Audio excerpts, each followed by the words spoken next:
The little bag of chips used to be my entire personality. Doing anything for my gut? Absolutely not. I'm not doing anything. So I did what any sane person does. I hit the books and what I found generally stressed me out. Fiber, the most underrated nutrient on the planet. Because without it, this is what it feels like. So I made a decision. The processed stuff gone. Here's the problem. Nobody talks about. Scientists call it the fiber gap. And about 9 out of 10 of us are on the wrong side. Over the last century, we stripped fiber out of our food faster than we ever put it back. But there's one simple fix, and no, it's not a supplement, it's a detox tea. It's this, a seed that turns to gel, a carb your body can't digest. And that's exactly the point. Then one night, room scrolling at 1 a.m. like always at 100 me up what I never forgot. Fibermaxxing, cut head, 100 grams a day, my whole week turned green overnight.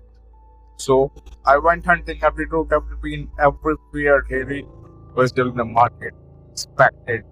Turns out uglier on the outside, the most fiber on the inside. And just like that, I was hooked.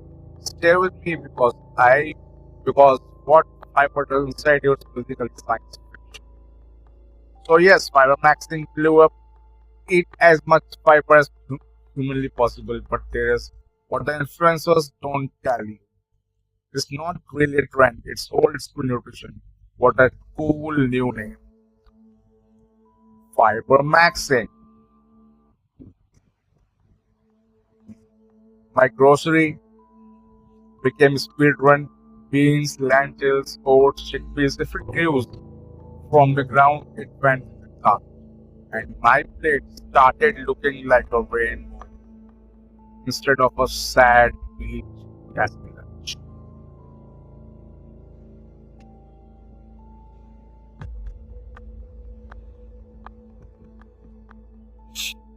The difference, chips make me sleepy, like grain stuff made me weirdly unstoppable. Then I found the community online, thousands of people comparing goals, tracking grams, cheering each other on. But here's the controversy. Official guidelines say 25 to 30 grams a day. The internet says 100. So who's right? Before you pick a side, watch what fiber does when it meets water. This is psyllium husk, the Fibermaxxer's secret weapon. Shh. It's basically pure soluble fiber. I started stacking it into real meals, and yes, the comments were ruthless. Haters gonna hate, I am gonna eat my raspberries.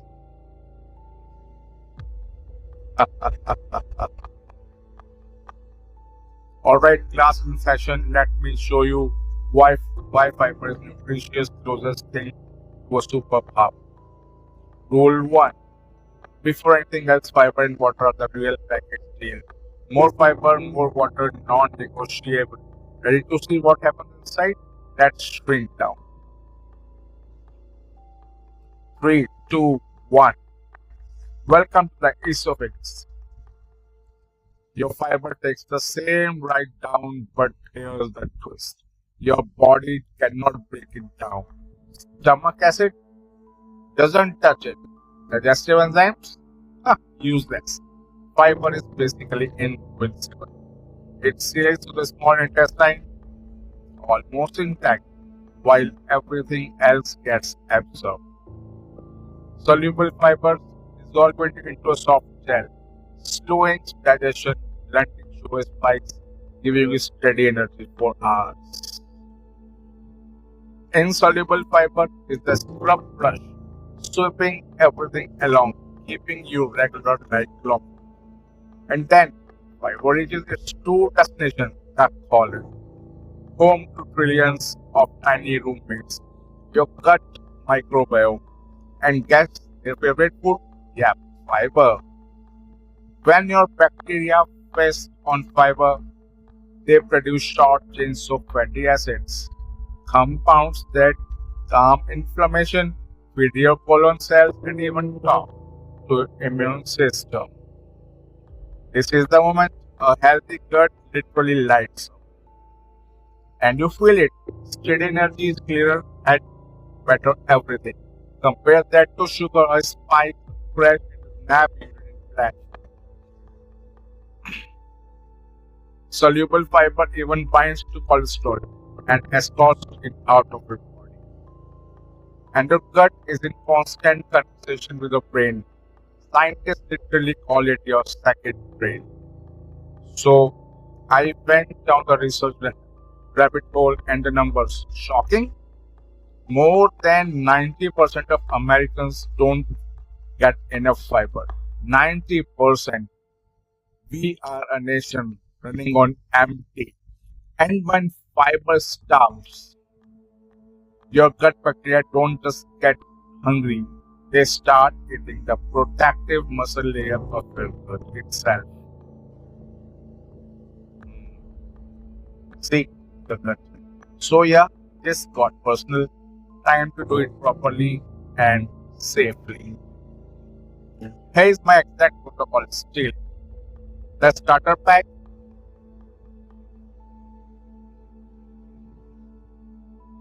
Chia, psyllium, kale, black beans, lentils, steel cut oats, cheap boring, unstoppable. I batch prep every Sunday, roast the sweet potato, tear the kale, and crisp the chickpeas in olive oil.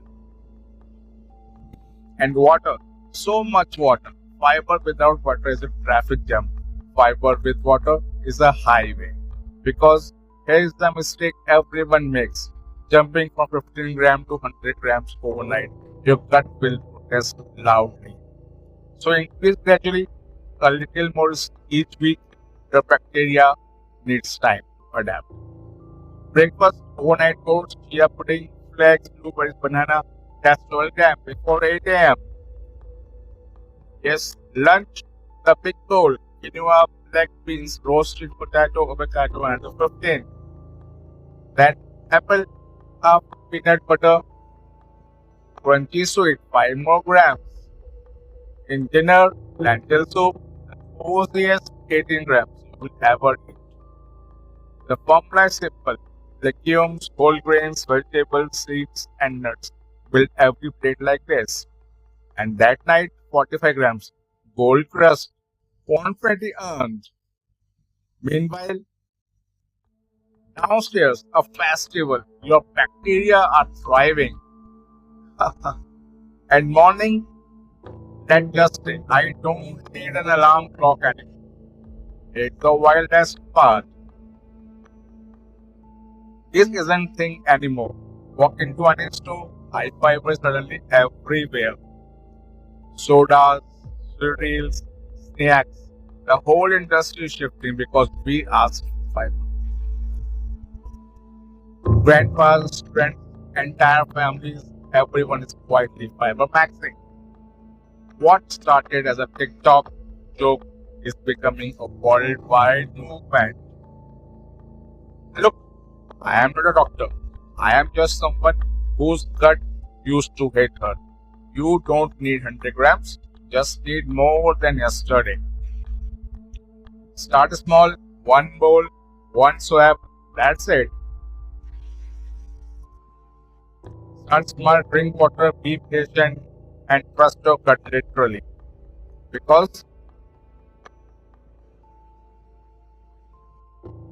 this was never about being perfect. It's about growing slowly, like everything worth growing, one seed at a time.